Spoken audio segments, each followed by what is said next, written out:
नमस्कार दोस्तों, आप सबका ग्लो पाथ में बहुत बहुत स्वागत है। आज मेरे साथ पंकज विद्वान जी हैं। कुंडली पे बात करेंगे, ग्रहों पे बात करेंगे, दशाओं पे बात करेंगे, राशियों पे बात करेंगे। ये ग्रहों का प्रभाव क्या होता है उसके बारे में जानेंगे। हर पंडित विद्वान दूसरे इंसान को गुमराह कैसे करते हैं उस पर चर्चा करेंगे।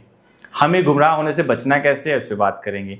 आजकल डिजिटल प्लेटफॉर्म्स पे जो रेमेडी चल रही है, लोगों के उपाय चल रहे हैं, 1 मिनट में ठीक हो जाएंगे, 1 मिनट में बढ़िया हो जाएंगे, आपके ये करो, हर चीज़ों पे रेमेडी चल रही है। मतलब जैसे ना सामान नहीं बिकता सब्जी मंडी में, वैसे रेमेडियाँ बिक रही हैं, उस पर भी चर्चा होगी।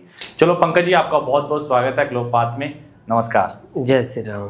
जय श्री राम।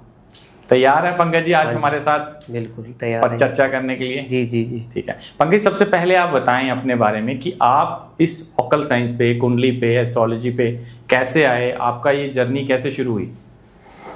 मेरा नाम पंकज शर्मा है। मैं हिमाचल प्रदेश बिलासपुर ज़िले से बिलोंग करता हूँ। तो मेरी जर्नी 2007 से स्टार्ट हुई है। तो पहले हम जैसे आध्यात्मिक चीज़ों से जुड़े, जैसे शास्त्री होगी, क्योंकि उसमें वेद अध्ययन होता है पहले 5 साल। उसके बाद 3-4 साल की जो मतलब किसी ने वेद करना और किसी ने ज्योतिष में और किसी ने जैसे भागवत करना। तो हमारा सब्जेक्ट ज्योतिष में ही ज़्यादा इंटरेस्ट बना, क्योंकि हम भी जानना चाहते हैं कि ज्योतिष विद्या है क्या। तो उससे हमने ज्योतिष चुना और आज 13 साल हो गया हमें इस सेवाओं को देते हुए। और 13 सालों में हमें बहुत अच्छा भगवान की कृपा रही और लोगों का मतलब विश्वास रहा, तो आज तक हम अच्छे यहाँ पर पहुँचे हैं। अच्छा पंकज जी, सबसे पहले बताएं आपकी एजुकेशन क्या है? आप इस मतलब कुंडली में शायद आपकी एजुकेशन अलग है। जी आप इस जगह पे अलग हैं। सर जैसे 10th +2 में तो मैं इकोनॉमिक्स का स्टूडेंट रहा हूँ। बाद में फिर मैंने शास्त्री लाइन चुनी किसी कारण से। उसके बाद मैं चेन्नई से एस्ट्रोल ज्योतिष आचार्य की चेन्नई से, उस साथ में प्रैक्टिस की, प्रैक्टिकल्स किए। तो उसके बाद साथ में हमने जैसे प्रैक्टिस भी की और साथ में ये काम भी किया। और जब हमारे एजुकेशन कंप्लीट हुई उसके बाद साथ में हम उस टाइम तक हम मतलब अच्छा अचीव कर चुके थे उसमें। जी अच्छा पंकज जी, आपका अभी बताया आपने कि मैं विषय मेरा मतलब आप किसी और में थे। जी। तो ऑकल साइंस में आप कुंडली में आए, इसका कारण क्या रहा आपका यहाँ आने का? इसका सर कारण एक ही है कि जैसे मान लो हमने इकोनॉमिक्स का स्टूडेंट हैं हम, तो बाद में हमने शास्त्री ज्वाइन की। तो इसका हम रीज़न देखना चाहते हैं कि भी मतलब मैक्सिमम लोग क्या करते हैं, जैसे किसी ने होटल मैनेजमेंट कर दी, बाद में वो किसी और फील्ड में जॉब कर रहा है। तो हम मतलब इस साइंस से ही प्रभावित हुए कि ये है क्या चीज़, कि एजुकेशन कोई और करता है, कर्म कुछ और है, बाद में रिजल्ट कुछ और है। तो इसका मोटिवेट होकर हमने ये चीज़ लाइन देखी, भाई इस पर रिसर्च करी जाए और रिसर्च का रिजल्ट देखा जाए क्या है। तो सबसे पहले हमें इस पे अपने आप पे प्रैक्टिकल किए। तो जब अपने आप पे प्रैक्टिकल हमें बिल्कुल सही हुए, उसके बाद हमने धीरे धीरे जैसे हेल्थ एजुकेशन पे हमने ज़्यादा काम किया इस पे। जिस तरह मान लो कोई बच्चा बीमार है या किसी को बीमारी है, उसकी कुंडलिया चार्ट लेके वो स्टडीज़ की। अब आगे हमारे जो प्रोफेसर थे उन्होंने बहुत हेल्प की इन चीज़ों के लिए, कि कौन से प्लैनेट कौन सा रोग देता है और उसको कैसे ठीक करना है। तो जहाँ तक हो सका, क्योंकि ये साइंस की एस्ट्रोलॉजी, ये धर्म ना तो कोई धर्म है, ये तो बिल्कुल साइंस है। तो साइंस के हिसाब से अगर साइंस को साइंस से जोड़ेंगे ना तो रिजल्ट बहुत पॉजिटिव आता है। पर साइंस से साइंस जोड़नी पड़ेगी। जैसे आजकल चल रहा है वो साइंस नहीं है, वो तो अपनी बनाई हुई साइंस है। अच्छा, कुंडली में सबसे ज़्यादा हेल्थ का क्या महत्व रहता है कि हम कुंडली में खुद अपने बारे में, अपने फिजिकल, अपनी बॉडी के बारे में, हमें क्या रोग होगा, क्या बीमारी होगी, उसको कैसे समझ सकते हैं? देखो सर, वो तो जैसे कुंडली की प्रेडिक्शन से पता चलता है। जैसे जब बच्चे का जन्म होता है तो मैक्सिमम कुंडलियाँ बाद में बनाते हैं बच्चों की। पहले ज़माने में 10 साल के बाद कुंडलियाँ बनाते थे। अब तो हॉस्पिटल से कॉल आ जाती है, पंडित जी कुंडलियाँ बना देना। तो उस कुंडली में पहले ऐसा था कि जैसे कुंडली में पता चल जाता है कि बच्चे की कुंडली में अरिष्ट योग है, एक बाल अरिष्ट योग होता है। तो बाल बच्चा अरिष्ट 8, यानी कि वो अरिष्ट योग 8 वर्ष तक होता है। जिस तरह मान लो 8th हाउस आपका पीड़ित है, सिक्स हाउस आपका पीड़ित है और सेकंड हाउस का पीड़ित है, तो उससे बच्चों को जो है ज़्यादा बीमारियां होती है। और जिस तरह मेडिसिन लेते हैं, आप पीजीआई चले जाना, वहाँ भी इतने बच्चों की लाइन होती है लगी। अब छोटे छोटे बच्चों का कर्मा कैसे एकदम से मतलब खराब हो जाता है। अब बच्चे ने जन्म ही लिया है, उसी टाइम से प्रॉब्लम स्टार्ट हो जाती है। तो पिछले जन्म के कर्मा ही इस हिसाब से होते हैं कि जन्म लेता ही बच्चा बीमारी से इफेक्ट हो जाता है, वो कुंडली में साफ पता चल जाता है। जिनकी अरिष्ट योग होते हैं कुंडली में, जैसे बाल अरिष्ट योग होते हैं, तो बाल अरिष्ट योग से कुंडली और बीमारी की गणना। पंकज जी, जैसे कि हम बात कर रहे थे जन्म कुंडली से हम अपनी फिजिकल हेल्थ के बारे में कैसे जान सकते हैं, मैं इसके साथ ही जानना चाहता हूँ आपसे, जब बच्चा पैदा होता है तो पैदा होते ही बच्चे को कई तरीके की बीमारियां हो जाती हैं, तो हम उसी टाइम जैसे किसी पंडित के पास जाएं, किसी विद्वान के पास जाएं, तो उसी समय उनकी कुंडली पे जो प्रभाव हैं ग्रहों के हैं, हम देख के पाठ पूजा से उनको ठीक कर सकते हैं?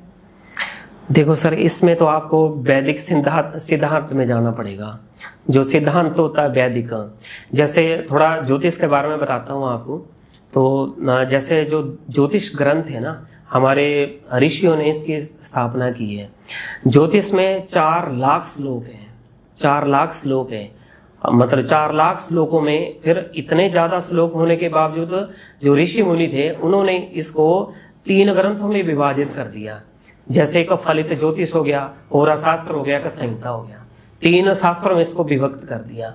उसमें क्या गणना आई, मतलब उसमें जैसे माँ बाप, जैसे हस्बैंड वाइफ की शादी होगी, ठीक है, और उनके मतलब उनकी जैसे कुंडली मिलान होता है, कुंडली मिलान कर दिया। अब उनके दो मतलब पूर्व जन्म का इस संबंध होता है, जैसे हस्बैंड वाइफ की शादी होती है, मतलब एक दूसरे के कर्मा जुड़े होते हैं उनके साथ। अब उन दोनों से जैसे ही जो बच्चे की उत्पत्ति होती है ना, उन दोनों के कर्मा से रिलेटेड कुंडली बनती है वो उस बच्चे की।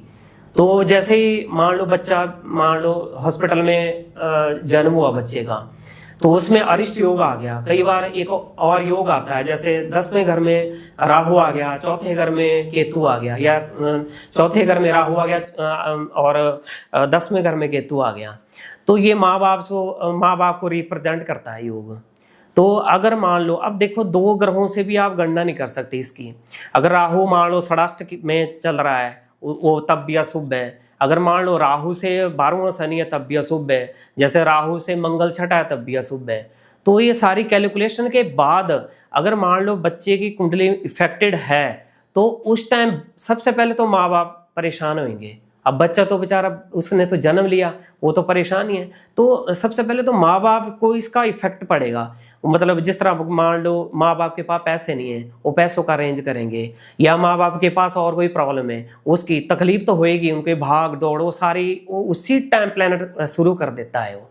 तो एक चीज़ और है इसमें, अगर मान लो हस्बैंड वाइफ की कुंडली भी खराब है, चलो कोई बात नहीं, बाद में जब प्रेगनेंसी के टाइम जैसे माँ के गर्भ में बच्चा होता है, तो हमारे शास्त्रों में लिखा है कि जब गर्भ में संतान है तो मतलब जैसे भागवत का चिंतन करो, गीता का पाठ करो, अच्छी अच्छी बातें सुनो और अच्छी अच्छी चीज़ें जो है करो, मतलब अच्छे कर्म करो, पूजा पाठ करो।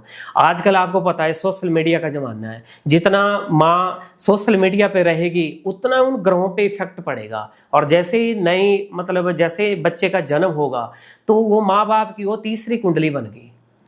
अगर मान लो माँ बाप के ग्रह खराब है, तीसरी कुंडली में मतलब पूजा पाठ से अगर ग्रह शुभ पड़ गए, वो माँ बाप के ग्रहों को कंट्रोल कर लेगी चीज, वो होते हैं कर्म फल है। अगर मान लो ग्रह हुए और आचरण भी गर्भ अवस्था में आचरण भी गलत रहा तो कुंडली खराब, उसमें अरिष्ट योग आते हैं।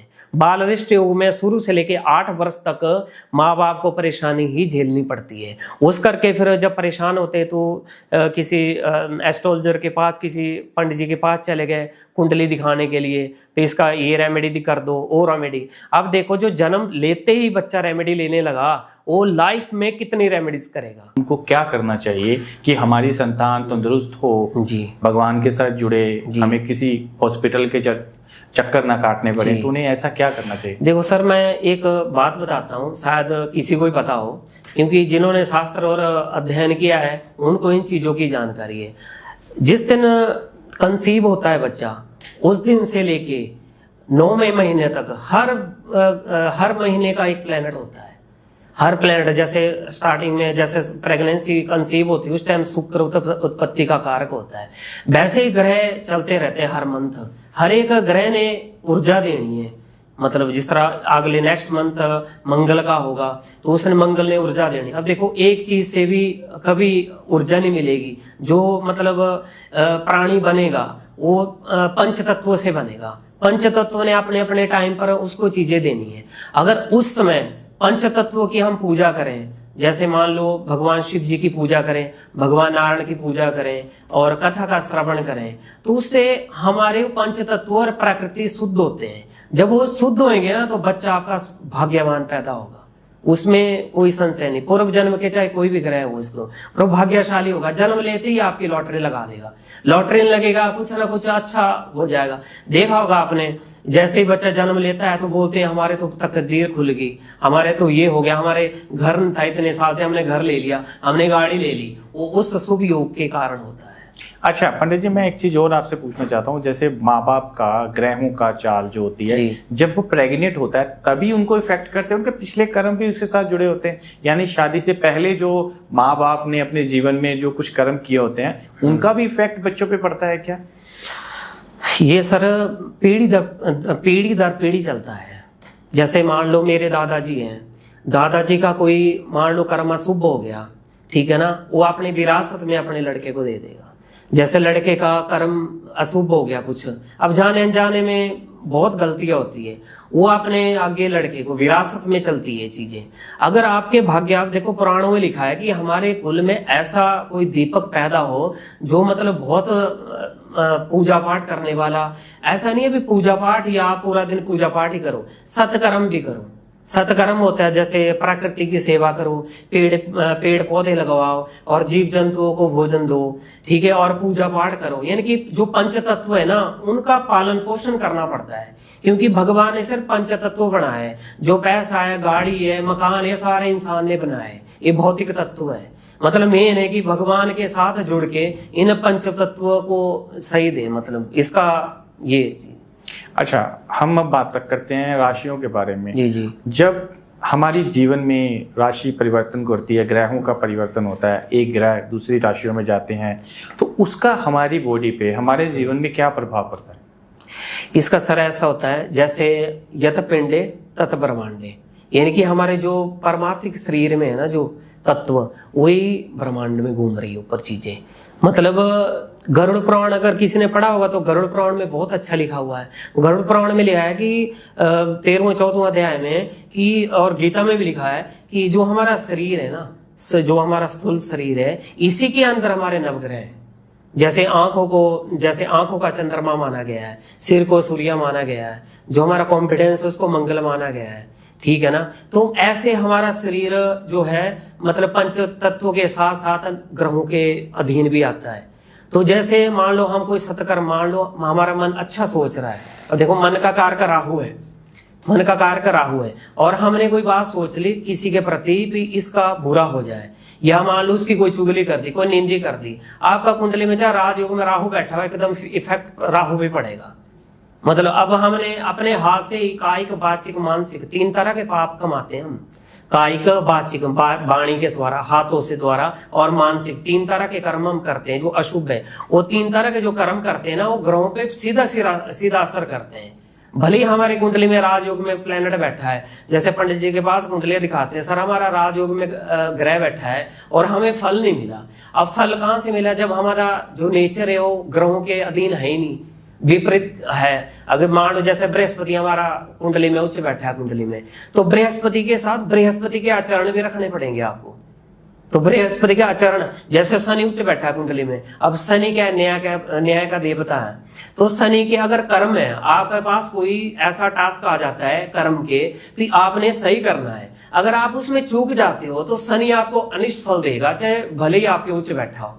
ऐसा नहीं है भी जैसे आपका जन्म हुआ तो ग्रह आपके फिक्स हो गए कुंडली में, अच्छे हो गए। ये जन्मांग लगन होता है, और जो चलित होता है वो चलता रहता है चक्कर, 2 चक्कर है। अब इस जो जन्म कुंडली से 114 चार्ट बनते हैं। अब देखो माँ का अलग बनेगा, बाप का अलग बनेगा, भाई का अलग बनेगा, सास ससुर का अलग बनेगा। इसको हम अलग अलग चार्टों में विभक्त करते हैं। नवांश अलग बनेगा, जैसे पत्नी का अलग बनेगा, बच्चों का अलग बनेगा, उनका सुख का अलग बनेगा, क्या कर्म करेंगे आप, कर्म क्षेत्र अलग बनेगा। तो उसी चार्ट से बनते हैं, वो सारे चलित होते हैं। एक वो कुंडली फिक्स होगी और एक आपका चलित चक्र हो गया। चलित चक्र में आपको शुभ कर्म करने पड़ेंगे। शुभ कर्म ऐसा नहीं कि आप मंदिर में रहो पूरा दिन। आपको जो कर्म दिया है, जैसे मान लो मैं एक ब्राह्मण हूं, मेरे को पूजा पाठ का कर्म दिया है, तो मेरे को पूजा पाठ निष्ठा से करानी पड़ेगी, लालच को छोड़ के, तभी मेरा बृहस्पति मेरे को शुभ फल देगा। अगर कोई इंजीनियर है, कोई आर्मी में, कोई पुलिस में, तो पुलिस का जैसे शनि रिप्रेजेंट करता है, न्याय का देवता है। अगर पुलिस अपना कर्म अच्छा करेगा तो शनि बहुत अच्छा फल देगा, अन्यथा चाहे उच्च बैठा हो कुंडली में फिर भी आपको बहुत अशुभ फल देगा। एक अपने कर्मों पे डिपेंड करता है। ग्रह तो ऐसे ही बदनाम है, इंसान तो अपने खुद के कर्म सुधार ले तो ग्रह दिखाने की जरूरत ही ना पड़े आपको। तो फिर आप लोगों के पास आना बंद हो जाएगा। बहुत अच्छी बात है, अगर नहीं आए कोई बहुत अच्छी बात है, हमें कोई दिक्कत नहीं। देखो जो भगवान ने हमारे भाग्य में लिखा है ना, वो हमें जरूर मिलेगा। जो छोटे छोटे पंछी भी बनाए ना भगवान ने, उनका भी पेट भरता है। तो हमें कोई दिक्कत, हम आध्यात्मिक चीज से जुड़े। आध्यात्मिक भगवान बोलता है अपने आप आपके अंदर, मतलब रोटी है, रोटी और पानी आप तक पहुंचेगा ही पहुंचेगा। हाँ, बड़ी बड़ी कोठियां, बड़ी बड़ी कारें नहीं आएगी, पर ये चीजें मतलब अच्छी आएगी। मतलब चलो, अच्छे विचार हैं पंडित जी आपने। हाँ जी। अच्छा, मैं ना आपसे एक चीज पूछना चाहता हूँ। अच्छा पंडित जी, हम राशियों की बात कर रहे हैं, ग्रहों की बात कर रहे हैं। अभी शनि ने अपनी दशा बदली है, तो लोगों में कई रेमेडीज ने, कई लोगों के यूट्यूब प्लेटफॉर्म्स ने, इंस्टाग्राम्स में शनि आप पे बहुत बड़ा इफेक्ट डालने वाले हैं, आपके जीवन बदले, लोगों के मनों में डर पैदा हो चुका है शनि को लेकर के। वो उसमें आप क्या कहना चाहेंगे कि ये होता है ऐसा? देखो, शनि जो ग्रह है, सबसे पहले सूर्य पुत्र है शनि, और भगवान शंकर ने इनको न्याय का देवता माना गया है। और भगवान शंकर की कृपा से शनि हमेशा न्याय के प्रति चलते हैं। जैसे 29 मार्च को भी शनि का ट्रांजिट हुआ, तो मैंने भी पोस्ट की थी। पर इसके लिए, जैसे शनि का ट्रांजिट वो लाइक व्यू के लिए यूट्यूब पे तो चलता है, जैसे इंस्टाग्राम पे ड्रा के शनि कोई मतलब ड्रा बना ग्रह बना दिया गया है। जबकि शनि इतना अच्छा प्लेनेट है और बंदे की मेहनत का फल देने वाला है शनि। अब शनि का क्या होता है कि अगर मान लो आपके जन्म कुंडली में पूर्व जन्म से शनि अशुभ स्थिति में बैठा है, और जैसे ट्रांजिट हुआ, जैसे मान लो 12 राशियों पे इसका इफेक्ट पड़ा।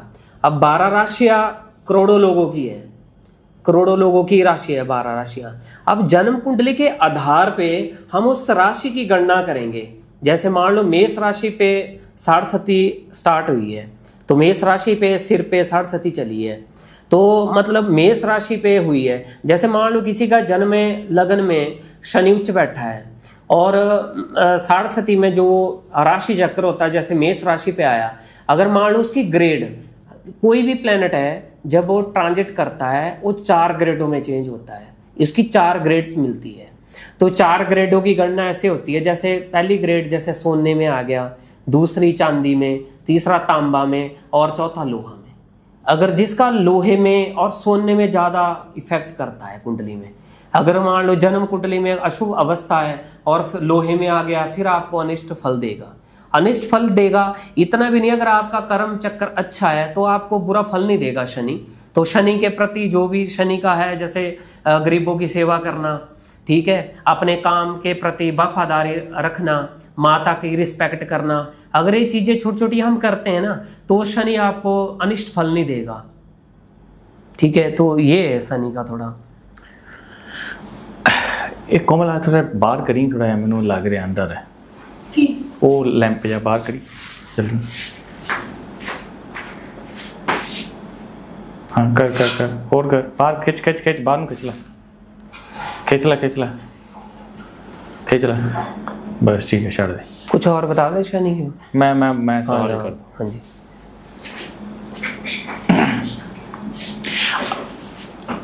अच्छा पंकज जी, आपने बताया शनि की जो प्लेसमेंट्स के बारे में आपने समझाने की कोशिश करी।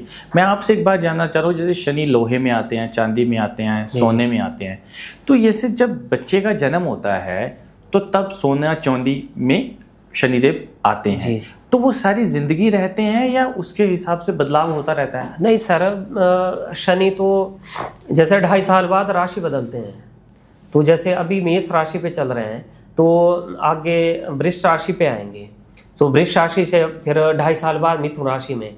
तो शनि का ना जीवन में, जैसे हमारे ऋषि मुनियों ने 120 वर्ष की आयु की गणना की है उसमें, अब तो कम रहेगी आयु। 120 वर्ष की आयु में शनि 3 बार आपके कुंडली में आएगा, 3 बार आपको 60 सती आएगी जीवन में। और जैसे ही शनि चेंज होता है तो एक साथ 5 राशियां प्रभावित करता है। 5 राशियां, 3 को 60 सती देगा और 2 को 2.5 देगा। तो इतना स्ट्रॉन्ग प्लेनेट है शनि, तो 5 राशियों को प्रभावित करेगा वो। और हमने देखा, कई बार हम देखते हैं, जैसे हमारे पास कोई क्लाइंट आया तो उनकी 60 सती चल रही है, तो 60 सती चल रही है और वो बहुत अच्छी ग्रो कर रहे हैं 60 सती में भी। और किसी का जैसे 2.5 चल रहा है, माँ तो 4th हाउस में शनि चल रहा है, उन्होंने नए वाहन खरीदे हैं और नई प्रॉपर्टीज ली है, तो उनका रीज़न भी देखो। अब जैसे लोग डर जाते हैं शनि से, शनि मेरे 60 सती आ गई जी, और मेरे 4th हाउस में 2.5 आ गया, 8th हाउस में 2.5 आ गया मेरे को, तो मेरे को ये हो जाएगा। बाकी तो सोशल मीडिया पे लोग जैसे एस्ट्रोलॉजर होते हैं, बिना फेक डराते रहते लोगों को, तो ऐसे डरने की बात नहीं है। शुभ फल भी देते हैं शनि। शनि कर्म के फल दाता है, अच्छे कर्म करो आप, अच्छे फल देगा। जैसे पक्षियों को दाना डालें आप तो अच्छा फल देगा। माता की रिस्पेक्ट करें, ठीक है। अगर आपका, जिस तरह मैंने आपको बताया, शनि आपके चाहे राजयोग में बैठे होंगे, अगर आप अपनी माता की रिस्पेक्ट नहीं करोगे, जिस तरह मजदूरों की सेवा नहीं करोगे, पंछियों को दाना नहीं डालोगे, तो आपका शनि आपको राजयोग में भी अशुभ फल देगा, ठीक है। जैसे हरिश्चंद्र थे, राजा हरिश्चंद्र थे, उनको उन्होंने मतलब रंग बना दिया था वो अपने कर्म फलों से। राजा हरिश्चंद्र जैसा प्रतापी राजा जो कभी झूठ नहीं बोलता था, अब जब उनका कर्म फल देने की बारी आई तो उन्होंने भी अपने कर्म फल से उनको भी रंग बना के छोड़ा। और राजा दशरथ जी हुए, जैसे राजा दशरथ जी हुए, तो उनको भी जैसे ही 60 सती आई तो पुत्र वियोग हुआ और मृत्यु का कारण भी बने। तो ये चीज है, तो कर्म फल से ही इसकी होती है, मतलब कर्म फल से ही शनि अच्छा या बुरा प्रभाव देता है। आजकल लोग कर्म फल तो अच्छा करना नहीं चाहते, रेमेडी करते हैं। जैसे आप मान लो कोई माता की, अपनी माँ की रिस्पेक्ट नहीं करता, मंदिर में जाके रेमेडी करता है, उसका कोई लाभ नहीं है। आपको दोनों चीजें सही करनी पड़ेगी, फिर जाके आपको शनि अच्छा फल देगा। अच्छा, हम बात कर रहे हैं कि ग्रहों की बात कर रहे हैं, शनि की बात कर रहे हैं, राशियों की बात कर रहे हैं, शनि के परिवर्तन की बात कर रहे हैं। अब मुझे बताइए कि जैसे कोई इंसान आपके पास आता हो, उसे किसी विद्वान ने बता दिया, किसी पंडित ने बता दिया तेरी कुंडली में राजयोग है, जी जी, तो अंदर से कॉन्फिडेंस जाग जाता है उसमें, जी जी, कि मेरा तो राजयोग आएगा, मैं जीवन में बहुत सक्सेस होऊंगा। तो वाकई उसमें राजयोग आता है? ठीक है। जैसे आपने बताया भी कुंडली लेके आया, भी राजयोग है, तो आजकल क्या है कि अब राजयोग राजाओं के टाइम होता था, आजकल का राजयोग ऐसा होता है कि इंसान के पास एक अच्छा परिवार है और अच्छा घर बार है, अच्छी गाड़ी है, नौकरी है, वो राजयोग से कम नहीं है। क्योंकि इस समय डिप्रेशन की इतनी प्रॉब्लम हो रही है लोगों के पास सब कुछ राजयोग होते हुए भी डिप्रेशन में जा रहे लोग। वो राजयोग का क्या करना आपने? तो राजयोग, अगर आपके पास एक अच्छा परिवार है, अच्छी गाड़ी है, ठीक है ना, अच्छा आप कमा रहे हो, तो राजयोग से कम नहीं है। जैसे आपका क्वेश्चन है कि योग है, कॉन्फिडेंस जाग जाता है, तो राजयोग अकेला शनि नहीं देता। मतलब यही तो मिस्टेक करते लोग, हमेशा एक ग्रह से गणना नहीं होती। मतलब एक ग्रह, जैसे पंच तत्व से प्लेनेट की निर्माण होता है, मतलब ग्रहों का निर्माण होता है। तो अगर मान लो पंच तत्वों में आप आग को निकाल दो, तो 4 तत्व अपना सर्कल चला लेंगे? नहीं चलाएंगे। नहीं, अपना जो उन्होंने प्रभाव देना हो दे देंगे? नहीं दे पाएंगे।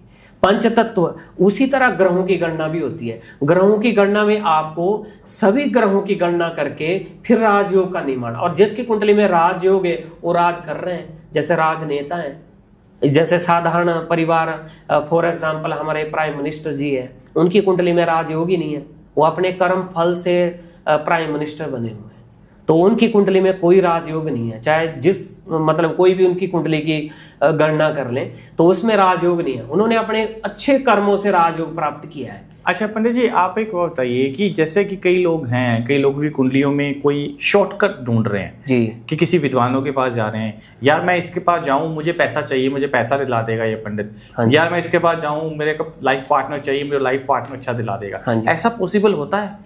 सर ऐसा कुछ नहीं है पॉसिबल। जो ये रेमेडी करते हैं, रातों रात आपको ये रिजल्ट मिलेगा, आप करोड़पति बन जाओगे, आप लखपति बन जाओगे।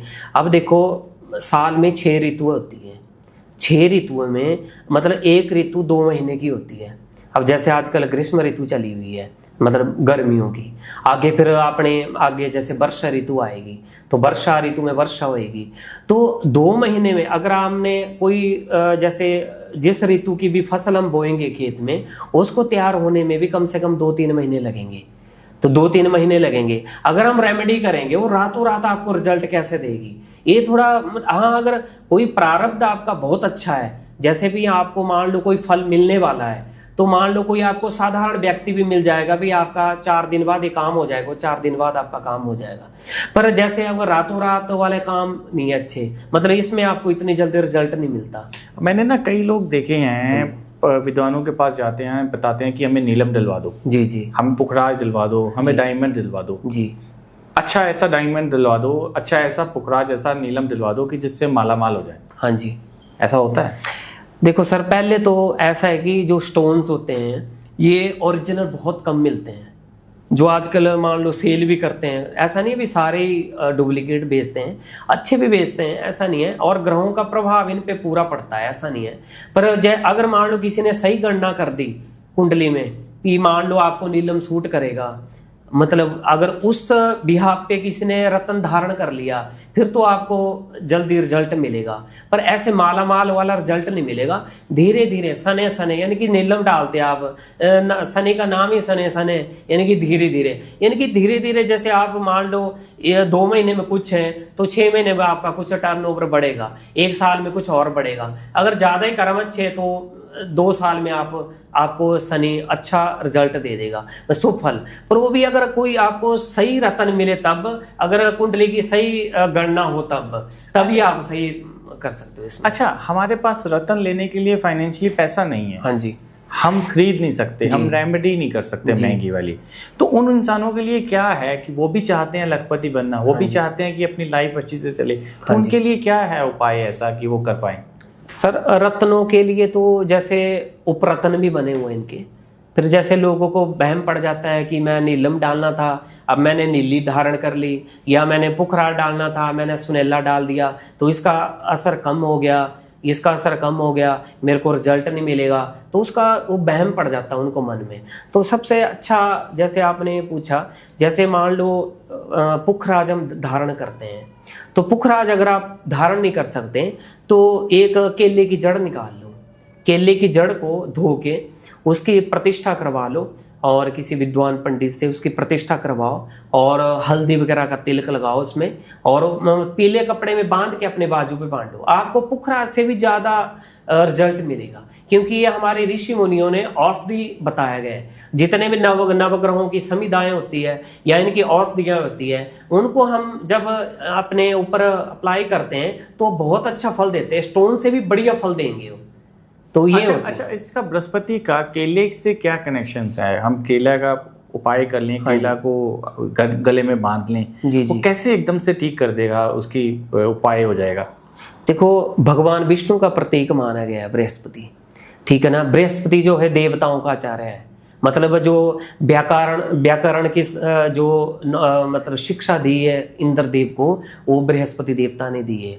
और भगवान शंकर ने इनका नाम बृहस्पति रखा है।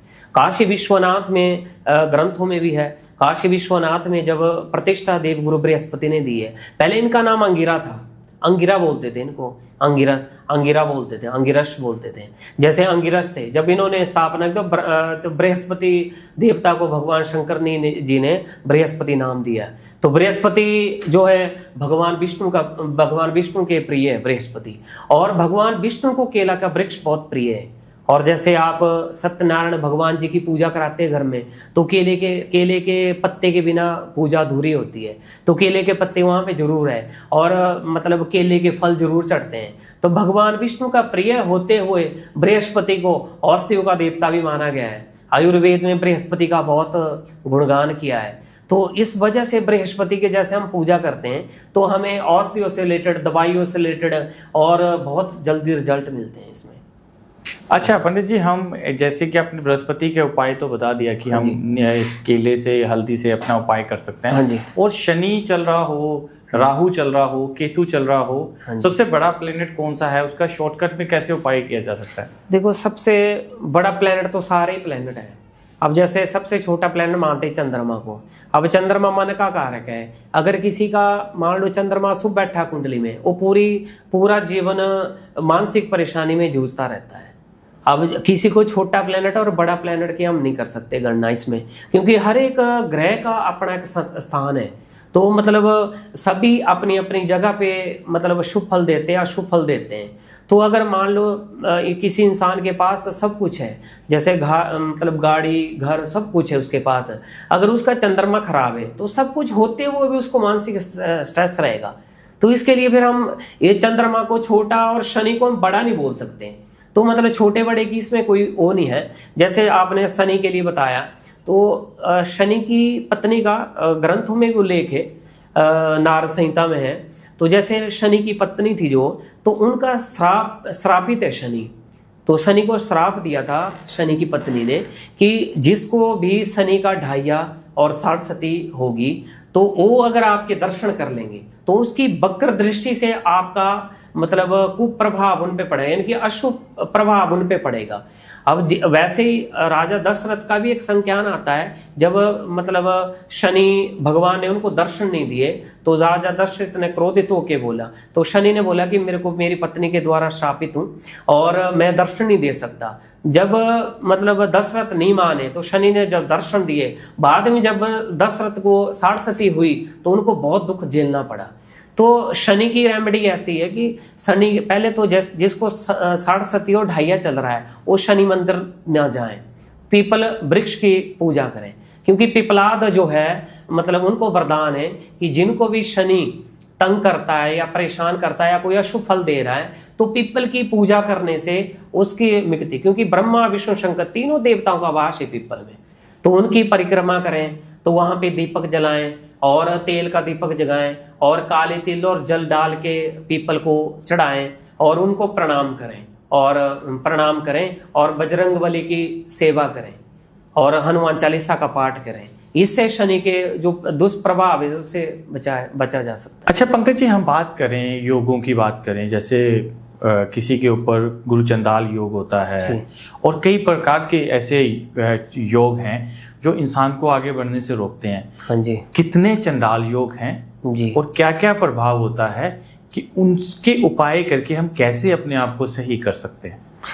देखो सर, कुंडली में बहुत अरिष्ट योग होते हैं। वैसे तो योगों की गणना मतलब 100-120 योग होते हैं जो ज़्यादा इफेक्ट करते हैं। जो इसमें मेजर योग है, जैसे मैंने अपने 15 साल के एक्सपीरियंस में जो चीज़ें देखी है, तो सबसे पहले मतलब इंसान बहुत मेहनती होता है। तो जितना मेहनती होता है इंसान उतना ही ग्रह उनको इफेक्ट करते हैं। जैसे देखो, मेहनत भी बहुत जरूरी होती है। अगर मेहनत में ग्रह चाल आ जाए तो वो बहुत अशुभ फल देती है। जैसे योग सबसे ज़्यादा मैंने काल सर्प देखा है, सबसे ज़्यादा जो जीवन में इफेक्ट करता है काल सर्प होता है। तो इंसान बहुत मेहनत करता है अपने जीवन में, बहुत मेहनत करता है, पर जैसे काल सर्प होता है तो काल सर्प में उतने मतलब जैसे उसके साथ वाले बहुत आगे निकल जाते हैं, वो स्ट्रगल ही करता रह जाता है। तो एक काल सर्प हो गया, जैसे गुरु चंडाल दोष हो गया, गुरु चंडाल दोष शिक्षा को प्रभावित करता है। गुरु चंडाल लोग हर मतलब काल सर्प ऐसा योग है जो हर योग को खराब करता है। जैसे हर कोई भी आपने काम करना, हर काम में आपको अड़चन डालेगा, हर काम में विघ्न देगा, जिसको जटिल काल सर्प योग है। अब काल सर्प भी 12 प्रकार का होता है। अब किसकी कुंडलियों में अच्छा भी होता है, कई योगी की कुंडलियों में खराब भी होता है। तो सबसे ज्यादा हर काम में जो विघ्न करता है तो वो काल सर्प योग होता है। काल सर्प में मतलब इंसान तकलीफों से गुजरता है, मतलब जितनी मेहनत करता है उतना उसको रिजल्ट नहीं मिल पाता। और जैसे सेकंड नंबर पे आ जाते हैं हम एजुकेशन की तरफ, तो एजुकेशन को जो सबसे ज्यादा प्रभावित करता है गुरु चंडाल दोष, गुरु चंडाल दोष। इसके बाद जो मेजर दोष आता है वो आता है विष योग। विष योग होता है जैसे शनि के साथ चंद्रमा, शनि के साथ चंद्रमा हो गए, उसको विष योग बोलते हैं। तो विष योग से क्या प्रभावित होता है, तो इंसान जल्दी छोटी छोटी बातों पे नाराज हो जाता है। और जैसे अभी खुश से इंसान, तो 5 मिनट बाद उसको कोई ऐसी बात याद आ जाएगी जिससे वो परेशान हो जाएगा। तो मतलब इस तरह का योग वो मानसिक स्ट्रेस देता है। और विष योग एक ही जैसे माता का कारक चंद्रमा है, तो माता को भी बहुत इफेक्ट करता है, तो ग्रो को रोकता है और डबल माइंडेड करता है कि मतलब कोई भी काम करना उसमें दो बार सोचता है, करें ना करें ना करें। तो विष योग भी बहुत प्रभावशाली होता है। और जैसे तीसरे नंबर पे आता है ग्रहण योग। जैसे राहु के साथ चंद्रमा बैठ गया, या सूर्य के साथ राहु बैठ गया, या डबल ग्रहण योग। डबल ग्रहण ऐसा योग होता है जैसे राहु के साथ सूर्य बैठ गया और चंद्रमा भी, जैसे अमावस पे ये योग बनता है, जैसे सूर्य चंद्रमा एक साथ हो गए, साथ में राहु, वो ग्रहण योग मानते हैं उसको। तो ग्रहण योग का इफेक्ट बहुत होता है। जैसे प्रेग्नेंट लेडी होती है, उनके टाइम में अगर ग्रहण योग आ जाता है, तो ग्रहण योग अगर गलती से उन्होंने मतलब जिस तरह कोई खाना खा लिया या कोई पानी पी लिया, ठीक है ना, मतलब उसके बाद उनपे उस बच्चे पे बहुत असर पड़ता है। जैसे आपने पहले बोला ना भी जैसे बच्चा जन्म लेते ही प्रॉब्लम में आ जाता है, उसका ये भी बहुत बड़ा रीजन है। जैसे ग्रहण योग कोई आ गया, उसमें हमने खान पान कुछ कर लिया, तो उसके बाद उस बच्चे पे उस ग्रहण योग का बहुत प्रभाव रहता है। क्योंकि जब भी ग्रहण निकलता है उसके 2-4 महीने तक उसका पृथ्वी पर पूरा असर रहता है। तो कहीं भूकंप हो रहा है, कहीं कुछ हो रहा है, तो उससे इफेक्टेड होते हैं चीजें।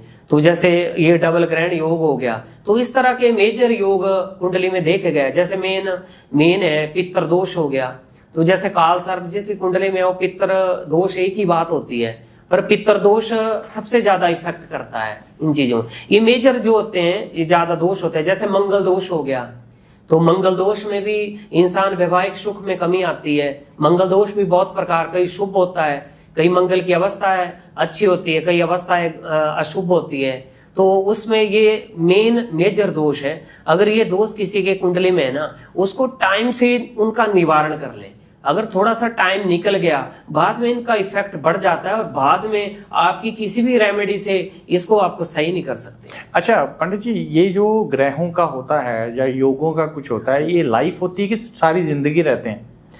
ग्रहों का देखो, अब जैसे मैंने मंगल दोष बताया, हर एक प्लैनेट का टाइमिंग होता है। जैसे उत्पत्ति के कारक ग्रह है शुक्रदेव, ठीक है, उत्पत्ति जो गर्भ में आ गया तो शुक्र देवता की कृपा से आ गया। जैसे ही मान लो बचपन हुआ बच्चे का, जैसे मतलब 2-3 साल तक बचपन होता है, उसमें क्या होता है उसमें मेन होता है कि बच्चे को हमने हेल्थ से बचाना होता है। तो हेल्थ को इफेक्ट जो प्लैनेट करते हैं तो उनसे मतलब हमें बचाना पड़ता है। जैसे आगे एजुकेशन के लिए बृहस्पति को एक्टिवेट किया जाता है। बृहस्पति के बाद जैसे एजुकेशन आपकी कंप्लीट होगी, फिर आ गया कैरियर वाला प्लैनेट, जो कैरियर में आपको सबसे ज्यादा इफेक्ट मतलब सुफल यानी कि लाभ स्थान में, भाग्य स्थान में, अगर कोई कैरियर से रिलेटेड कोई कर्म क्षेत्र में जिसका मतलब योग बन रहा हो, तो उसको प्लैनेट को एक्टिवेट करते हैं हम कैरियर ग्रह। अगर आप कैरियर वाला ग्रह स्टडी में कर लें, स्टडी वाला कैरियर में कर लें, फिर जो जातक है, जो व्यक्ति है, वो भटकता ही रहता है। तो हर एक ग्रह का अपना अपना रहता है। जैसे अब हम मंगल दोष की गणना करते हैं, जैसे बच्चा जन्म हुआ तो उस टाइम उसकी गणना नहीं करते हम, उसकी गणना होती है जब वो शादी के लायक होता है, तब वो देखा जाता है कि आपका कोई मंगल दोष तो नहीं है। जैसे लड़के का शुक्र देखा जाता है तो शुक्र आपका शुभ तो नहीं है, नीच अवस्था में तो नहीं है, या बृहस्पति देखा जाता है कि जो लड़की मिलेगी वो आपको कैसी मिलेगी। तो इन चीजों की गणना सिर्फ शादी के टाइम। वैसे ही एजुकेशन के टाइम एजुकेशन वाला प्लेनेट, शादी के टाइम शादी का। आजकल लोग सभी को ही एक्टिवेट कर देते हैं, जैसे जो ग्रह बाद में आपको फल देना उसको पहले कर देते हैं, पहले वाले को बाद में, वहां पे आपको रिजल्ट नहीं मिल पाता। अच्छा, मैं आपको एक चीज पूछने वाला हूँ कि जैसे कि अब सोशल प्लेटफॉर्म्स पे रेमेडियां चल रही हैं, उपाय चल रहे हैं कि आप ये उपाय कर लो, लोग ये कुंडली तो दिखाते नहीं है, लोगों से, पंडितों विद्वानों से बात करते नहीं है, वो बोलते हैं हमारा यूट्यूब पे, वो अपने एप्लीकेशंस पे निकालते हैं हमारा मंगल कहाँ बैठा है, केतु कहाँ बैठा है, राहु कहाँ बैठा है, उसको वो देख लेते हैं। उसको देखने के बाद उसी का वो उपाय कर लेते हैं खुद से। ऐसा सही होता है नहीं सर, कि यूट्यूब वीडियोस को देख के अपने उपाय कर लेना? देखो बहुत गलत है ये चीज। इवन मैं आपको बताऊं, जैसे मान लो मेरी मेष राशि है, सपोज करो, अब मेष राशि में किसी एस्ट्रोलॉजर ने रेमेडी दे दी कि मेष राशि वाले ये रेमेडी करो। अब मेष राशि का स्वामी है मंगल, अब मंगल की कोई रेमेडी दे दी कि आप ये उपाय कीजिए। अब आपके जो जन्म कुंडली है उसमें दशाएं कुछ और चल रही है, अंतरदशाएं कोई और चल रही है, अष्टोंतरी दशाएं कुछ और चल रही है, योगिनी चक्र कुछ और चल रहा है, ठीक है, और आप रेमेडी कर दोगे मंगल की, वो आपको नुकसान ही देगी, फायदा नहीं देगी। फिर बाद में आप बोलोगे मेरा काम नहीं हुआ जी, पंडित जी ने या किसी एस्ट्रोलॉजर ने मेरे को रेमेडी दी, मैंने की, कोई इफेक्ट नहीं हुआ। अब जो बंदा रेमेडी दे रहा है उसके नीचे कमेंट में ही वो डाल देगा जी मैंने आपकी रेमेडी की थी, मेरे को कोई फर्क नहीं पड़ा। अरे फर्क कैसे पड़ेगा? कुंडली की गणना से रेमेडीज होती है। अब कुंडली में जो मंगल की स्थिति होगी, अगर उसका उस टाइम चल रहा होगा, या उसकी दशाएं चल रही होगी, या गोचर में वो लाभ स्थान में होगा, तभी तो फल देगा आपको। ऐसे कैसे फल दे देगा आपको? अगर मान लो प्लेनेट, जैसे रेमेडीज हम करते हैं, मान लो जैसे कोई लाभ स्थान में प्लेनेट बैठा है, भाग्य स्थान में बैठा है, कर्म स्थान में बैठा है, उसकी कोई रेमेडी दे दी, वो हमने कर दी, चलो हमारा काम हो गया।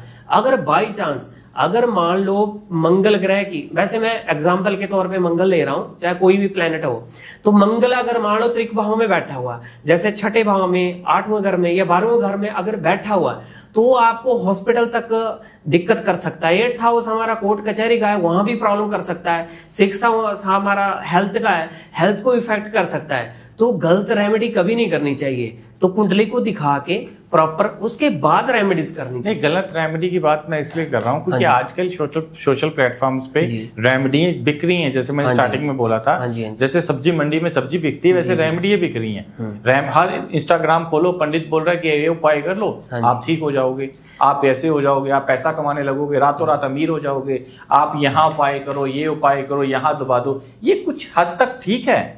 देखो सर, देखो मैं तो एक वैदिक एस्ट्रोलॉजर हूँ, तो मैं ज़्यादा नहीं बोलना चाहता किसी की। जैसे लाल किताब होगी, केपीज होगी, हर एक ग्रंथ की अपनी अपनी स्टडीज़ है।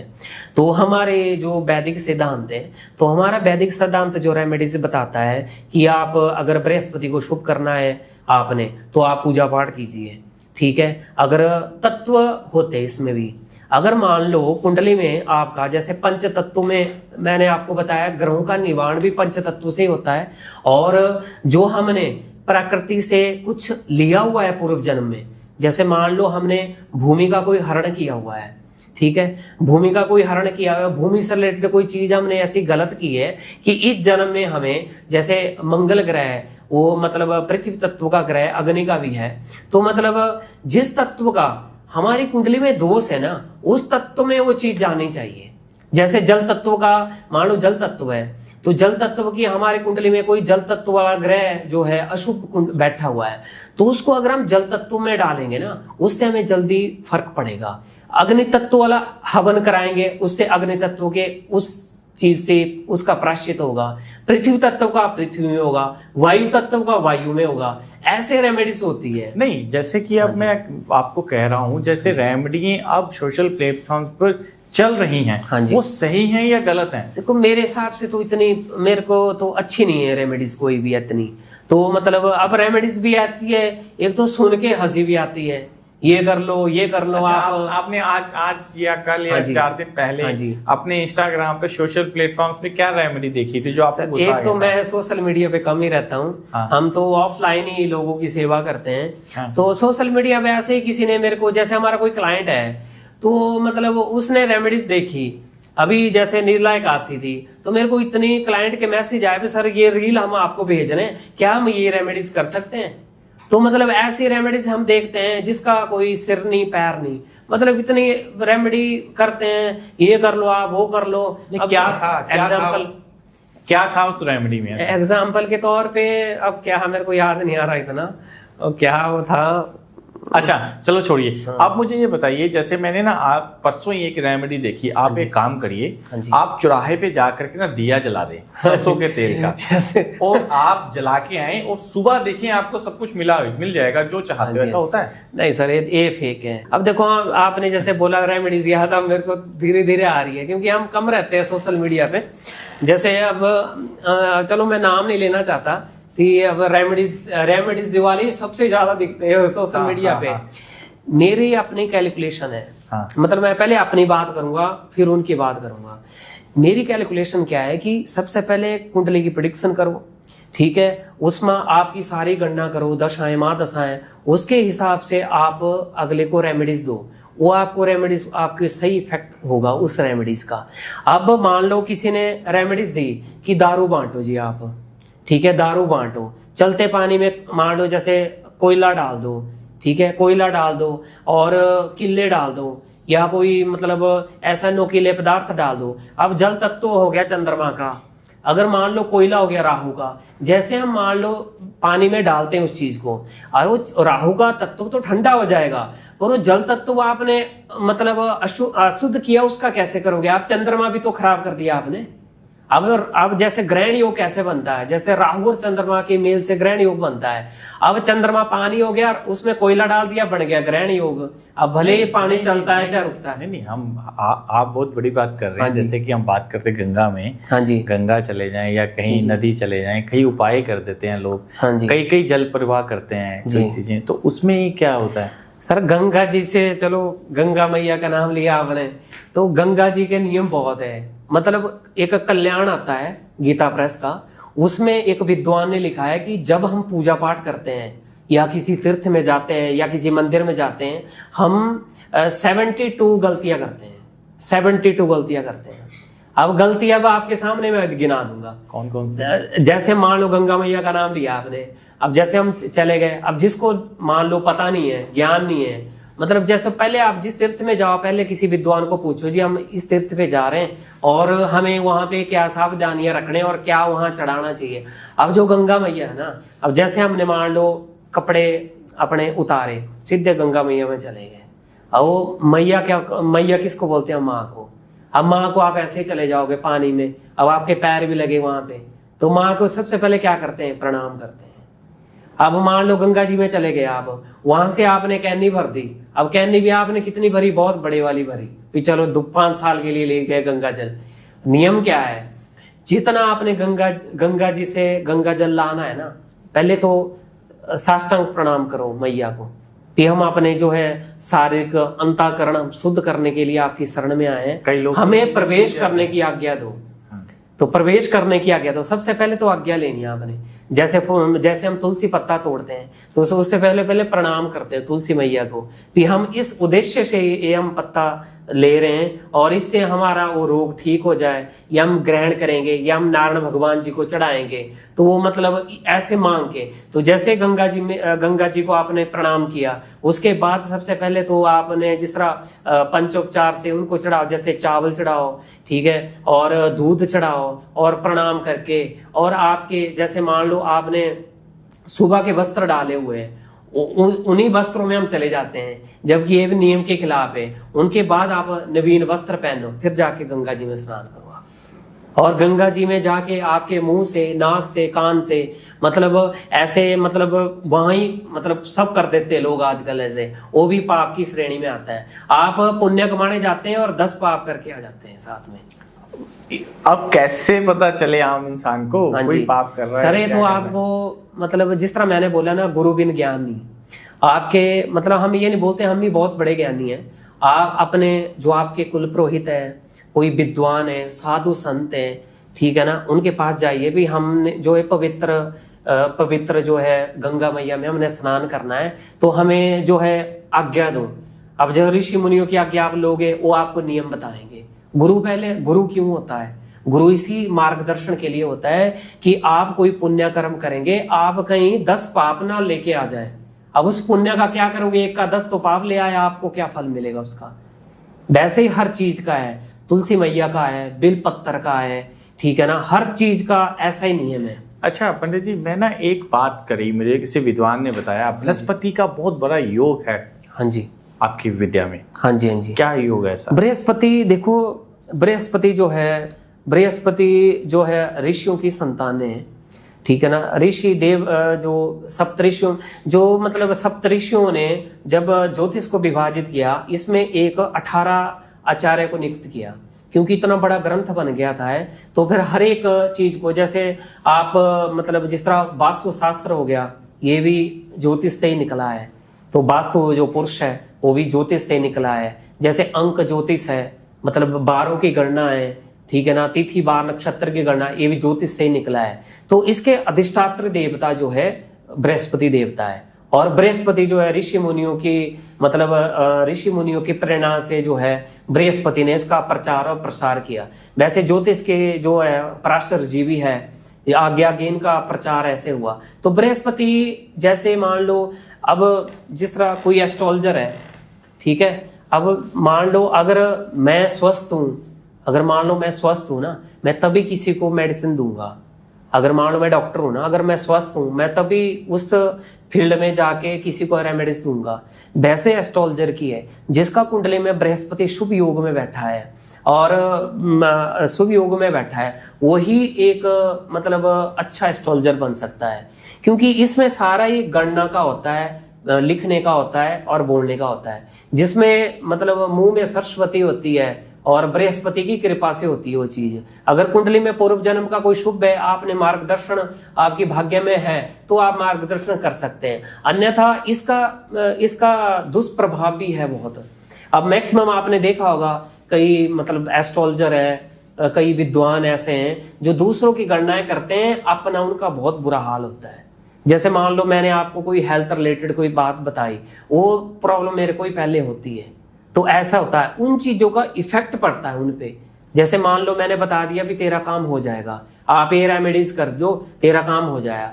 अब उनकी सारी नेगेटिविटी मैंने अपने ऊपर ले ली, सारी नेगेटिविटी मैंने अपने कर दी, मैंने पॉजिटिव होके आपको भेज दिया कि आपका काम जो है 10 तारीख को हो जाएगा या 11 तारीख को आपकी ग्रह चाल जो है शुभ फल देगी। पर उस टाइम जो उनका खराब, अब देखो कुंडली तो तब भी इंसान दिखाता है जब उसके ग्रह खराब होते हैं, ऐसा तो कोई भी नहीं जाता।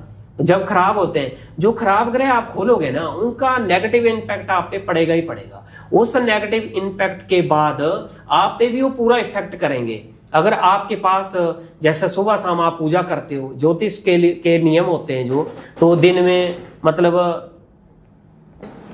दिन में कम से कम आपको 3 बार पूजा पाठ करनी पड़ती है, क्योंकि ये पूजा पाठ बृहस्पति है, बृहस्पति एक ब्राह्मण है, तो ब्राह्मण है और भगवान नारायण भगवान जी का सबसे प्रिय है ब्राह्मण, तो भगवान ब्राह्मणों को दिए है। ब्राह्मण वो है जिनको ज्ञान है, वो चाहे किसी भी वर्ण का हो, अगर उसको ज्ञान है वो ब्राह्मण ही माना गया है। अच्छा पंडित जी, मुझे एक चीज बताइए, जैसे ना दशाओं की बात करी जाए कि अंतरदशा प्रति अंतरदशाएं दशाएं होती हैं, तो हमें ऐसा माना जाता है, कई पंडित बता देते हैं कि जब तक आपकी ये दशा चल रही है तो आपको कोई रेमेडी कोई उपाय नहीं लगेगा। हाँ जी। तो जब आपकी अच्छी दशा चलेगी तो उसके हिसाब से आपको कोई उपाय काम करेगा, ऐसा क्या होता है?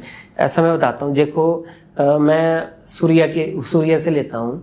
जैसे सूर्य की 6 वर्ष की महादशा होती है, और सूर्य की जैसे महादशा स्टार्ट हुई, उनके नीचे अंतरदशाएं भी चलती है साथ में, महादशा के साथ अंतर, यानी कि जैसे मान लो कोई प्राइम मिनिस्टर है, उनके नीचे कैबिनेट चलती है। जैसे मान लो अब सूर्य की महादशा में सूर्य का अंतर है, सबसे पहले तो सरकार गवर्नमेंट बनाते हैं, मतलब पूरा इंसान का भाग्य मतलब करते हैं। अब हम भी जुड़े हैं एक दूसरे से, तो हम किसी योग से जुड़े हुए हैं, बिना योग से किसी के साथ कोई संबंध नहीं होता।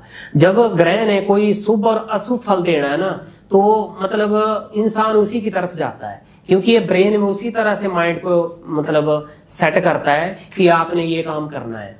तो जैसे सूर्य की महादशा चली, सूर्य की महादशा में सूर्य का अंतर चल पड़ा, और सूर्य दशा का लॉर्ड भी सूर्य, अंतरदशा लॉर्ड भी सूर्य। अब सूर्य की अब कुंडली में मान लो अशुभ है सूर्य, मान लो आपके 6th हाउस में बैठा है सूर्य, 8th हाउस में बैठा है, 12th हाउस में बैठा है, तो मतलब किसी प्लेनेट के साथ बैठा है, जैसे मान लो शनि के साथ बैठा है, तो मतलब जिस तरह बाप बेटे की दिक्कत है, मतलब शनि सूर्य आपस में है तो फादर के लिए दिक्कत है। इनकी कैंसिलेशन भी होती है। ये कैलकुलेशन बहुत जरूरी होती है अगर मान लो कोई अच्छी प्रेडिक्शन दे रहा है। जैसे मान लो दशाएं चल रही है सूर्य की, और सूर्य आपका अशुभ बैठ गया सूर्य, और किसी इसको थोड़ा और डेंजर कर दो, साथ में शनि बैठ गया, मान लो शनि बैठ गया, और उल्का, जैसे उल्का चल पड़ी, उल्का शनि की होती है, जैसे उल्का भी चल पड़ी, मतलब यानी कि इसको बिल्कुल ही नेगेटिव कर देते हैं हम। मतलब उल्का भी चल पड़ी, सूर्य की दशा भी चल पड़ी, अंतर सूर्य में चलेगा, और सूर्य भी अशुभ भाव में बैठा है। पर अगर उस प्लेनेट पे बृहस्पति की दशा, बृहस्पति की दृष्टि पड़ गई, और अगला मतलब जिस तरह जो भी जातक है वो हुआ पूजा पाठ करने वाला, वो सूर्य को और शनि को भी कंट्रोल कर लेगा। इतना बल है पूजा पाठ में। पर उसको पूजा पाठ, क्योंकि बृहस्पति पूजा पाठ का कारक। अच्छा पंडित जी, कैसे पता लगे कि ये पाठ, कई लोग तो पाठ पूजा करते नहीं है। हाँ जी। और कई लोगों की दशाएं ऐसी चल रही हैं, जितना मर्जी पूजा पाठ कर लें वो उसका ध्यान ही नहीं लग पाता। उनका ध्यान तब नहीं लगता क्योंकि बृहस्पति की दृष्टि नहीं होती ना उस पे। मैं तो आपको एग्जाम्पल दिया ना है, अगर मान लो उस पे दृष्टि पड़ जाए बृहस्पति की, जैसे बृहस्पति की दृष्टि पड़ जाए, या मान लो मंगल की भी पड़ जाए, किसी और ग्रहों को तो डिफरेंट, क्योंकि शनि और सूर्य का बहुत प्रबल योग होता है, उसको हर बंदा नहीं, इसको अंगार योग बोलते हैं हम, अंगार योग होता है। अंगार क्या हो गया? आग। और आग को कौन शांत करता है? कोई विद्वान ही। अब मान लो दो लड़ाई कर रहे हैं, आपस में लड़ाई कर रहे हैं, उनको सुलझाओ आदमी ही शांत कर सकता है। अच्छा पंडित जी, जैसे ना दोनों भाइयों में झगड़ा होता है, लड़ाई होती है, तो उनमें कौन सा ग्रह ऐसा होता है कि बुरा ग्रह आगे बैठ जाए कि भाइयों में बाद में प्यार बन सकता है? ऐसा होता है जिसका, जैसे मंगल का कारक ग्रह होता है बड़ा भाई भी, तो बड़ा भाई है, छोटा भाई है मंगल। बाकी कुंडली पे जैसे 3rd हाउस होता है, हमारे भाई बहनों का भाव होता है। अब 3rd हाउस में अगर मान लो कोई अशुभ ग्रह बैठ जाते हैं, या उस भाव में कोई अशुभ दृष्टि है, या उस भाव का कारक ग्रह 6, 8, 12 में अशुभ ग्रहों के साथ बैठ जाता है, फिर तकरार होती है। अगर तो जैसे मान लो, ठीक कर सकते हैं? हाँ मैं बताता हूँ। जैसे तकरार होती है, अब तकरार किस चीज की होती है? जैसे मान लो चंद्रमा के साथ संबंध बन जाता है, तो माँ के पैसे के वजह से तकरार होती है। जैसे सूर्य का संबंध बन जाए तो पिता की इनकम को लेके, इसको ही पैसा दिया मुझे नहीं दिया, उसको लेके होती है। अगर मंगल का संबंध बन जाए तो प्रॉपर्टी को लेके, तो ये भी साथ में जुड़ी हुई चीजें। उसको शांत ऐसा किया जाता है, जैसे मान लो जैसे कोई प्रॉपर्टी का डिस्प्यूट है, मान लो प्रॉपर्टी का डिस्प्यूट है, और मंगल, अगर प्रॉपर्टी का डिस्प्यूट है तो पक्का मंगल अशुभ बैठा होगा, और तीसरे घर से कोई ना कोई संबंध बना रहा होगा। अब तीसरा घर हमारा भाई बहनों का होता है, और भूमि का होगा। जैसे मान लो कोई वीरान भूमि है, वहां पे आप मंगल के कारक की चीज अपना इसमें दबा दो, भूमि में दबा दो, वो पृथ्वी तत्व में चीज चलेगी। अगर ज्यादा करना, जैसे अग्नि तत्व का प्लेनेट है मंगल, तो अग्नि तत्व का है, जैसे मतलब मंगल की है, मतलब मंगल की कोई कार की चीज आप अग्नि में डाल दो, जैसे अग्नि में डाल दो, उससे भी मंगल की मतलब जो अशुभ प्रभाव है उसको शुभ कर सकते हैं। जैसे हनुमान जी का अंश अवतार है मंगल, तो मंगल हनुमान जी की भी आप पूजा कर सकते हैं, उससे उसका प्रभाव कम होता है। अच्छा पंडित जी, अभी मैंने ना एक लेटेस्ट रेमेडी देखी, किसी औरत ने बता दी थी, अपने पति को शराब पिलाओ। हाँ, ये तो मैंने बता रहा था आपको, शराब, ये रेमेडी कोई, ये किसी रेमेडी, पति आपको बहुत प्यार करेगा। हाँ जो चाहोगे वो आपको, ये फालतू की रेमेडीज है। इसमें देखो, इसको तो मतलब दुनिया को अट्रैक्ट करने के लिए रेमेडीज दी जाती है, ताकि मतलब, अब देखो, हाँ जी, ये नहीं, बहुत अशुभ है ये रेमेडीज, किसी भी प्लेनेट की आती नहीं है ये। मतलब अब देखो, लाल कान को ऐसे छिलवा लो। अब लाल किताब भी बहुत अच्छा ग्रंथ है, तो लाल किताब में भी नहीं है इसका वर्णन। वो जो बता रहे हैं वो अपनी मर्जी से तो कुछ भी बता सकते हैं। अब देखो, दारू का संबंध कैसे पति से कैसे संबंध बनेगा? अब पति कारण 7th हाउस का लॉर्ड है, मानो जैसे काल पुरुष की कुंडली में 7वां घर देखा जाता है पति का। अब सातवें घर में तुला राशि बन गई, उसका स्वामी बन गया शुक्र, और तुला राशि का स्वामी शुक्र है, और सातवें घर मतलब तुला राशि पे शनि भी उच्च होता है, और शनि और शुक्र का मेल में, और शनि पहले ही दारू को अवॉइड करवाता है भाई, मतलब ये चीजें ना करो, आपका शनि खराब हो जाएगा। शनि तो वैसे ही सात्विक ग्रह है, तो और मतलब इन चीजों को मानता ही नहीं है, मांस मदिरा बिल्कुल नहीं मानता। जैसे आप दोगे, आपका सातवां ग्रह इफेक्ट पड़ गया उसमें, और जो मान भी रहा है बात, वो भी नहीं मानेगा। वो तो बोलिए कि उपाय हो जाएगा। उपाय अब जिन्होंने किया है उसको रिजल्ट मिला हो तो मैं बोल नहीं सकता।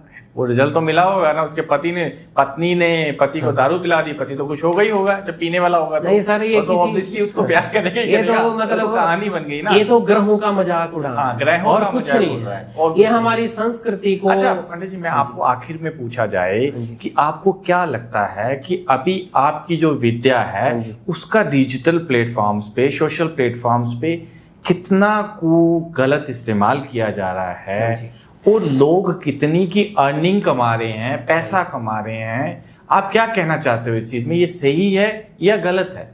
देखो, आने वाले टाइम में सोशल मीडिया का बड़ा प्लेटफॉर्म बनेगा, बिल्कुल ठीक है। और इसमें देखो, सोशल मीडिया को सबसे पहले समझने वाली बात है कि कौन सा प्लैनेट रिप्रेजेंट करता है इसको सबसे ज्यादा। अब जैसे कलयुग का प्रभाव भी बढ़ रहा है, तो इसको सबसे ज्यादा इफेक्ट डालता है राहु है। अभी आप जैसे आप मान लो, अभी कहीं बैठे हो आप, 1 घंटा भी आप बिना फोन से नहीं रह सकते।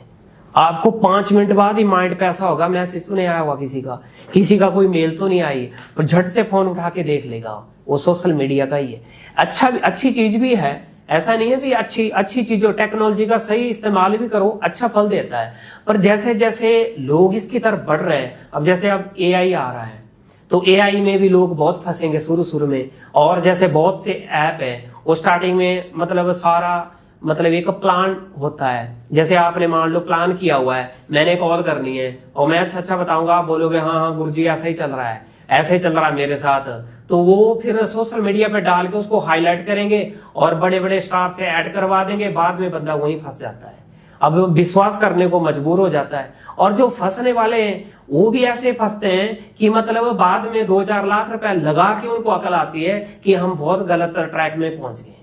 तो ऑफलाइन और ऑनलाइन का बहुत ज्यादा मिसयूज हो रहा है। इससे बचने के लिए तो मैं तो एक आपको बताता हूं, मतलब अगर किसी को अच्छी एडवाइस लगे तो मतलब जो ज्योतिष विद्या है ना, वो मतलब जैसे भूतकाल, भविष्यकाल, वर्तमान सब बताती है जिसके पास सही विद्या है। तो सबसे पहले आप ऑनलाइन पूछो, आप ऑफलाइन पूछो, कुछ भी पूछो, अपनी डेट ऑफ बर्थ दो, टाइम दो, प्लेस दो, ठीक है। और जो भी आपके क्वेश्चन है वो अपने पास रखो आप, तो उनको आप बताएं कि आप बताओ प्रश्न को डे लगा के कि हम क्या पूछना चाहते हैं। अगर सही एस्ट्रोलॉजर होगा वो आपको बता देगा कि आप मैरिड लाइफ के बारे में पूछना चाहते हैं, आप मैरिड लाइफ में क्या पूछना चाहते हैं, वो भी चीज बहुत है। अच्छा, ये ऐसा पता चल जाता है कि सामने वाले विद्वान को सर हमारे सामने वाला पूछना क्या चाहता है? हाँ जी, जो हमारे पास जैसे लोग आते हैं, तो मतलब मैक्सिमम जो स्टार्टिंग में आते हैं वो टेस्ट लेने, जैसे रेफरेंस से आ गए, उनको तो पता है भी रेफरेंस से आए, उनका काम हुआ है, उन्होंने हमें रेफरेंस दिया तो ठीक ही होगा। जैसे कोई मान लो नया क्लाइंट आ गया, ठीक है, तो मतलब अभी हमारे पास एक डॉक्टर साहब आए थे, 3-4 आ गए इस हफ्ते, तो बढ़िया कैंसर की मतलब रिसर्च कर रहे हैं। तो उनको किसी डॉक्टर ने, क्योंकि हमने हेल्थ एस्ट्रोलॉजी में ज्यादा है, तो मतलब जैसे रेफरेंस उनको चला गया, तो वो मेरे पास आया भी, सर आपकी जो भी फीस है मैं आपको डबल दूंगा, मेरे को आपने चीजें सारी बतानी है और मैं मैच करूंगा कि कितनी चीजें सही है और कितनी गलत है। अगर मान लो 90% चीजें सही होगी तो मतलब मैं आपके साथ आगे बढ़ूंगा। डॉक्टर आपके पास आए, वो रिसर्च कर रहे थे, जी, मैं नाम कैंसर के लिए, कैंसर पे रिसर्च कर रहे हैं, बहुत बड़ी हो। अच्छा। तो मतलब जिस तरह हेल्थ एस्ट्रोलॉजी है, हाँ। जिनको उन्होंने भेजा वो भी डॉक्टर ही है, बहुत गोल्ड मेडलिस्ट जो आपके पास आए वो भी डॉक्टर है। जी, वो भी डॉक्टर है। तो बोलते भी अगर ये साइंस है ना, जैसे साइंस है, हमारी अपॉइंटमेंट चली 2 घंटे की, तो मेरे को भी बहुत शौक है समझाने का, क्योंकि अब मैं थोड़ा पहले कोचिंग सेंटर भी एस्ट्रो स्टार रिसर्च सेंटर से हमारा कंपनी का नाम है, तो पहले मैं मतलब सिखाता भी था। तो अब टाइम का अभाव कम है, तो इतना टाइम नहीं होता सिखाने के लिए। तो हमारे समझाने के लिए मतलब जिस तरह जो भी कुंडली दिखाने हमारे पास आता है, हम उसको समझा के करते हैं कि ये प्लेनेट आपने फिर उनको क्या प्लेनेट समझाया? हाँ, मैं वही उसी बात पे आ रहा हूँ। जैसे हमने मतलब जितना भी उनका चार्ट था, तो वो चार्ट हमने सारा स्टडी किया, तो उनके पॉइंट्स बना दिए जो भी उनकी कुंडली में अरिष्ट योग थे। तो जो जो भी पॉइंट हमने बताए, जैसे मैरिड लाइफ से रिलेटेड था, बच्चे से रिलेटेड था, ठीक है, और कैरियर से रिलेटेड था, वो सारी चीजें हमने उनको बताई। लास्ट में उनको मैंने सर बताया, मैं कहा सर अब आप बताएं।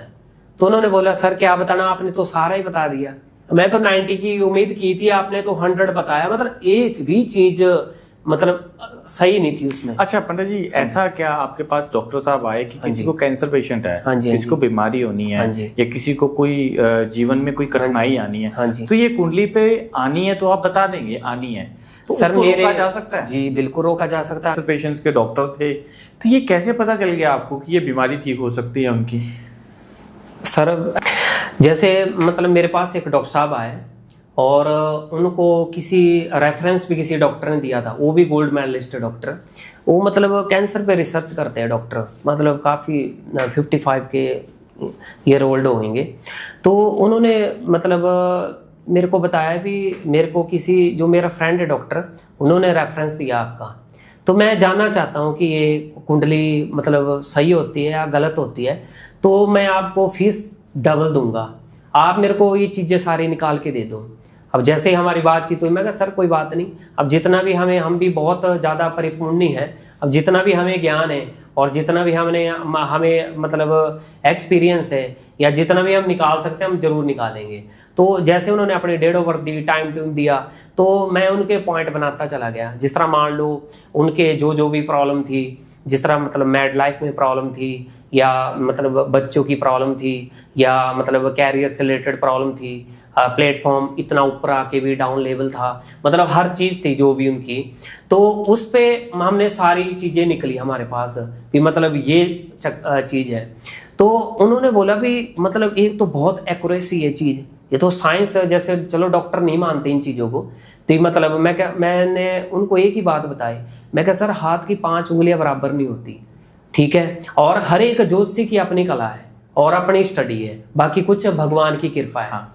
अच्छा, मेरे ना एक कोई जानकार हैं जी, काफी वो एस्ट्रोलॉजी पे बिलीव नहीं करते हैं। जी जी, वो बोलते हैं कि आप लोग पखंड बना रहे हो, ये पखंड है। हाँ जी, आप लोग खाना भी उसके हिसाब से खाते हो, घर से बाहर भी उस हिसाब से निकलते हो, कोई कामकाज करना हो, कई ऐसे सेलिब्रिटी हैं, कोई पॉलिटिशियन भी हैं, पंडितों विद्वानों के बगैर कोई कामकाज नहीं करते हैं। तो ये क्या है उन लोगों के लिए, क्या है जो लोग बोलते हैं? क्या विद्वान हो आप कहते हो कि जो लोग नहीं मानते उनका कैसे आप समझा पाओगे? वो अपनी जगह सही है सर, जो ये शब्द बोलता है ना कि ये सब पाखंड है या जो भी है, वो अपनी जगह सही है, क्योंकि उनको सही इंसान नहीं मिला आज तक।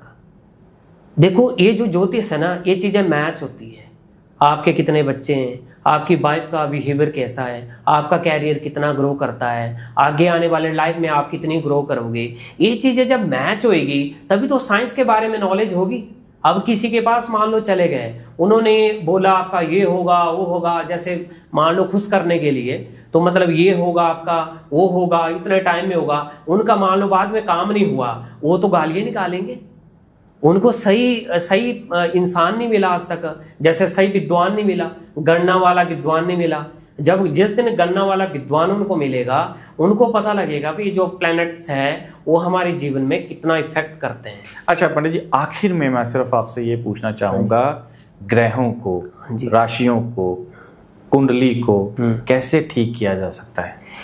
देखो लास्ट में जैसे आपने पूछा, ये सारा मतलब ज्योतिष का एक ही निचोड़ निकाल दिया आपने, जैसे भी मतलब पूरे वृक्ष का एक ही फल निकाल के दो। तो मतलब मैं अगर किसी ने कुंडली से, ज्योतिष से कोई अच्छा फल लेना चाहते हैं ना, तो मैं आध्यात्मिक की तरफ ज़्यादा जाऊँ। मतलब सुबह समय पर उठो और अपने माँ बाप की सेवा करो, माँ बाप के चरण स्पर्श करो, सूर्य देवता को अर्घ दो, ठीक है। उसके बाद आप अपने काम पे जाओ, काम पे अच्छा कर्म करो, वापस आके अपने मतलब घर वालों की रिस्पेक्ट करो, अगर ये चीज़ आप कंटिन्यू करते हो, जिस तरह एक्सरसाइज करो, योगा करो, और जैसे प्रकृति को बचाओ, जैसे पेड़ पौधे लगाओ, जीव जंतुओं को दाना डालो, ठीक है, और ईर्ष्या ना करो किसी से, किसी की निंदा ना करो, कोई चुगली ना करो। अगर ये चीज़ आप इतना प्रेज करोगे ना, तो आपको कुंडली दिखाने की जरूरत नहीं पड़ेगी, आपका बैलेंस अपने आप खुद बनेगा।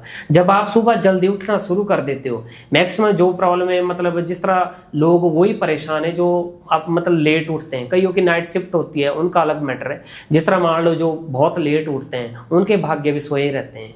जो प्रातःकाल, जिस तरह हमारे ऋषि मुनि हैं, प्रेमानंद जी भी बहुत बोलते हैं, बहुत युवाओं को उन्होंने मतलब जोड़ा है इन चीज़ों से कि सुबह 4 बजे उठना शुरू करो, 4 बजे उठ के जो स्टडी कर रहे हो स्टडी करें, बाकी लोग अपने नहा धो के अपना पूजा पाठ करें। सत्कर्म करने से आपको कुंडली दिखाने की जरूरत ही नहीं पड़ेगी। आपका पूर्व जन्म का हो, इस जन्म का हो और आने वाले जन्म का हो, वो भी आपका अच्छा फल देगा। ठीक है पंकज जी, आपने हमारे पास आए ग्लोब पाथ टीवी में, आपने बहुत अच्छे तरीके से समझाया ग्रहों के बारे में, राशियों के बारे में और कुंडली के बारे में जी। तो आपका बहुत बहुत धन्यवाद। धन्यवाद। नमस्कार। जय श्री राम। जय श्री राम। जय श्री राम।